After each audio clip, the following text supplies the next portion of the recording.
Bonjour à tous et bienvenue. On attaque aujourd'hui le chapitre 9 qui porte sur le mouvement. C'est un sujet qui est à la fois super important et assez dense. C'est pour ça qu'on va le voir en deux parties. Dans cette première explication, on va poser toutes les bases. On va se demander comment est-ce que le système nerveux fait pour commander nos muscles. Alors, il faut bien comprendre une chose. À chaque fois qu'on décide de bouger, même pour un geste anodin comme prendre un stylo, c'est une véritable cascade d'événements qui se mettent en route. Tout part du cerveau, là où le mouvement est imaginé, planifié. Ensuite, les ordres descendent, ils voyagent à travers le tronc cérébral, la moelle épinière, pour finalement arriver jusqu'aux muscles. Ce schéma qu'on voit ici, il illustre parfaitement cette hiérarchie. On a les systèmes descendants, comme le cortex moteur tout en haut, jusqu'aux circuits locaux dans la moelle épinière qui, eux, vont exécuter l'ordre final. Voici le programme pour aujourd'hui. D'abord, on va décortiquer cette fameuse chaîne de commandement. Ensuite, on plongera vraiment au cœur du muscle pour voir qui sont ses moteurs et ses pilotes. Après ça, on verra comment le système fait pour savoir ce qui se passe, comment il mesure la longueur et la force. Et on terminera avec un mécanisme absolument fascinant, la coactivation. Puis, bien sûr, un petit résumé avant de voir ce qui nous attend pour la suite. Allez, c'est parti pour la première section. L'idée ici, c'est de bien saisir que le contrôle de nos mouvements, ce n'est pas du tout le chaos. C'est au contraire un système incroyablement bien organisé, une véritable hiérarchie. Tout en haut de cette pyramide, on trouve ce qu'on appelle les motoneurones supérieurs. Ils sont dans le cortex cérébral et le tronc cérébral. Leur job, c'est de planifier et de lancer le mouvement volontaire. Ils envoient ensuite leurs instructions aux motoneurones inférieurs, qui, eux, sont situés dans la moelle épinière. Et ces derniers, ce sont les exécutants. C'est eux qui sont en contact direct avec les muscles pour leur dire de se contracter. On passe vraiment du « je veux bouger » au « ça bouge ». Bon, maintenant qu'on a vu la voie de communication, on va s'intéresser aux acteurs principaux sur le terrain, le muscle lui-même. Pour qu'il puisse générer de la force, il lui faut des composants bien spécifiques. On peut imaginer ça comme un moteur et son pilote. Y voilà nos moteurs, les fibres extrafusales. Ce sont en quelque sorte les bêtes de somme du muscle.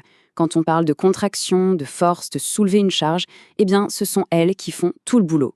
D'ailleurs, elles constituent la très grande majorité de la masse de n'importe quel muscle de notre squelette. Mais qui pilote ces moteurs? Ce sont les motoneurones alpha. Chaque motoneurone alpha, c'est un peu comme un pilote qui envoie l'ordre final, l'ordre de contraction, à tout un groupe de fibres extrafusales. C'est vraiment le tout dernier maillon de la chaîne avant que la force soit produite. Et cet ensemble, c'est-à-dire un motoneurone alpha et toutes les fibres musculaires qu'il commande, ça forme ce qu'on appelle une unité motrice. C'est vraiment l'unité fonctionnelle de base du mouvement. Ce qui est super important à comprendre, c'est que la taille de cette unité va définir la précision du mouvement. Par exemple, les muscles des doigts ont de toutes petites unités motrices pour faire des gestes très fins, alors que les muscles des jambes en ont des très grosses pour générer un maximum de puissance. D'accord, on a nos moteurs, on a nos pilotes, mais comment le système nerveux sait s'il en fait assez, ou peut-être trop?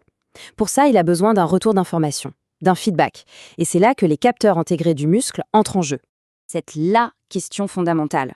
Sans cette information, aucun ajustement ne serait possible. Le cerveau a besoin de savoir en permanence où en sont ses muscles, quelle est leur longueur, quelle est la tension qu'ils subissent. Alors, comment il fait pour obtenir ces données qui sont vitales? Prenons un exemple très concret. Imaginez qu'on tienne un verre vide. Le muscle de notre bras applique une certaine force. Maintenant, si quelqu'un verse de l'eau dedans, le poids augmente. Le bras commence à descendre, ce qui étire le muscle. Cet étirement, il est détecté immédiatement par des capteurs. Comme le montre le schéma, un signal est envoyé à la moelle épinière et la réponse est quasi instantanée. Les motoneurones alpha s'activent plus. Ils augmentent leur fréquence de décharge pour que le muscle se contracte plus fort et puisse résister à cette nouvelle charge. C'est un ajustement qui se fait en permanence sans même qu'on y pense. Alors, le premier de nos capteurs, c'est le fuseau neuromusculaire. Il faut vraiment le voir comme une sorte de petite règle super sophistiquée qui est intégrée directement dans le muscle. Il est placé en parallèle des fibres extrafusales, ce qui veut dire qu'il s'étire et se raccourcit exactement en même temps qu'elles. Sa mission, mesurer en continu la longueur du muscle et, c'est très important, la vitesse à laquelle cette longueur change. Notre deuxième capteur, c'est l'organe tendineux de Golgi. Attention, lui, il n'est pas dans le muscle, mais dans le tendon, juste à la jonction entre le muscle et l'os. Il n'est donc pas en parallèle, mais en série. Son travail, ce n'est pas de mesurer la longueur, mais la force, la tension. C'est un vrai dynamomètre qui agit aussi comme un système de sécurité. Si la tension devient trop forte et qu'il y a un risque de blessure pour le muscle ou le tendon, il envoie un signal pour calmer le jeu et réduire la contraction. Voilà une petite comparaison pour que ce soit bien clair. À gauche, on a le fuseau, bien au chaud dans le muscle, qui mesure l'étirement, donc la longueur, et à droite, l'organe tendineux de Golgi, dans le tendon, qui mesure la tension, c'est-à-dire la force.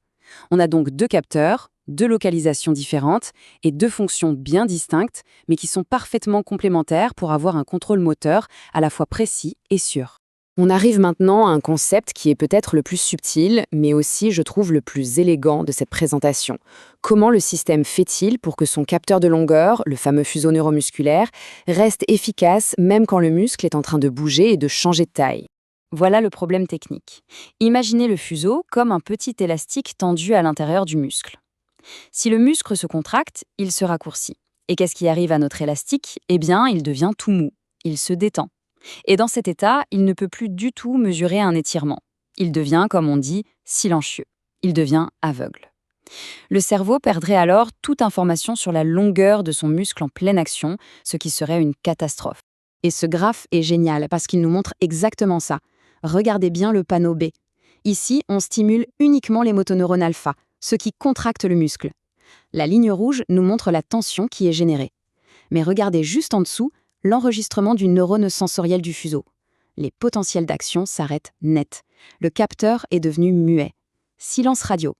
Exactement le problème qu'on vient de décrire. Heureusement, la biologie a trouvé une solution absolument brillante à ce problème. Et ça s'appelle la coactivation alpha-gamma. Pour comprendre cette solution, il faut rencontrer un nouveau type de pilote, les motoneurones gamma.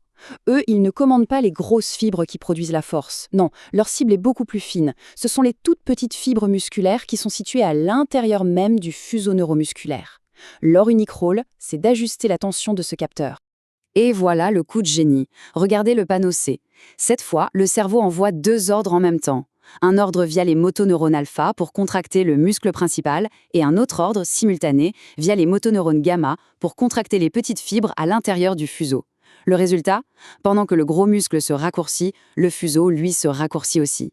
Et donc, il reste toujours tendu. Il continue d'envoyer des informations fiables sur la longueur du muscle, peu importe son niveau de contraction. Le capteur n'est plus jamais silencieux. C'est brillant. Bien, faisons un petit point pour récapituler tout ce qu'on vient de voir. On a maintenant assemblé toutes les pièces du puzzle de la commande motrice au niveau de ce qu'on appelle la périphérie. S'il y a une chose à retenir, ce sont bien ces quatre composants. Le motoneurone alpha, c'est le pilote de la force. Le fuseau neuromusculaire, notre capteur de longueur. L'organe tendineux de Golgi, notre capteur de force. Et enfin, le motoneurone gamma, cet agisteur indispensable qui s'assure que notre capteur de longueur reste performant en toutes circonstances. En fait, on pourrait dire que tout ce qu'on vient de voir, c'est le hardware, c'est le matériel du contrôle moteur. On a vu les câbles, les moteurs, les capteurs. Dans la deuxième partie de ce chapitre, on va s'intéresser au software, c'est-à-dire aux programmes qui sont déjà pré-câblés et qui utilisent tout ce matériel pour produire des réponses automatiques et super rapides, les réflexes. Pour bien consolider toutes ces connaissances, je ne peux que recommander de faire les quiz qui sont associés à ce chapitre. C'est vraiment la meilleure façon de vérifier que tous ces concepts sont bien en place. Merci de votre attention et on se retrouve très vite pour la suite.